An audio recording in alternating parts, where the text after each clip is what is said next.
MRI showing the tear set of the past lesion.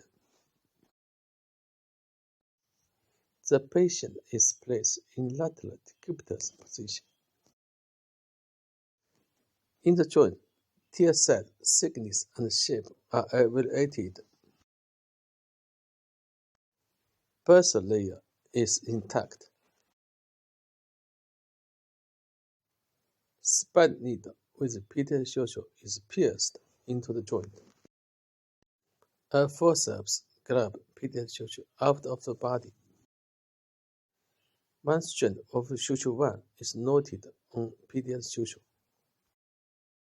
By pulling the opposite strand of PTL suture, the strand of suture 1 is passed through bursa layer and placed into the subclavian space. Once again, the spine needle is pierced into the joint. Intra-articular strands of suture 1 and PTL suture are also grabbed out of the body and firmly locked. This strand of suture 1 is also passed through base layer and placed into the subclavian space. The distance between two strands. The two strands of suture 1 in the subclavian space. A total of 6 strands from suture 1, 2, and 3 are all placed into the subclavian space percutaneously.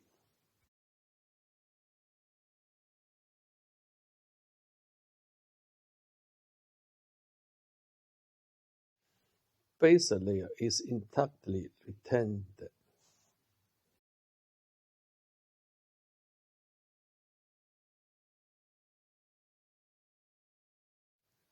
Two suture anchors are regarded as lateral anchors and named anchor A and B. The two anchors were inserted in the greater deep velocity close to the tendon margin.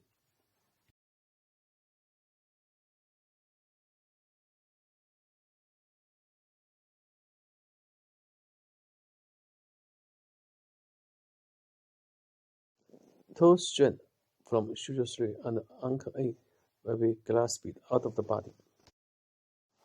The first set of double pulley suture bridge is created.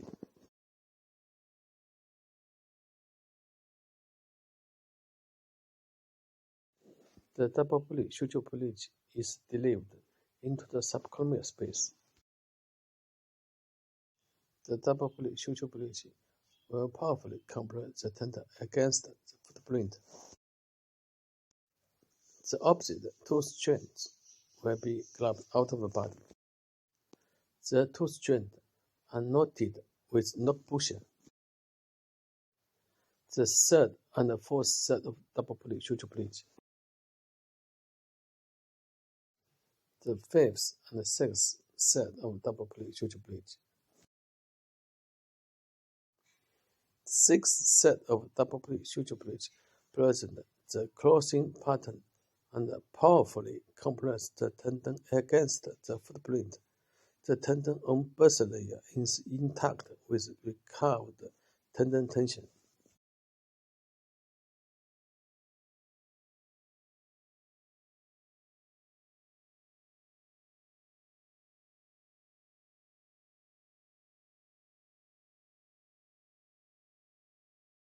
The tear is reduced and the tendon tension is restored.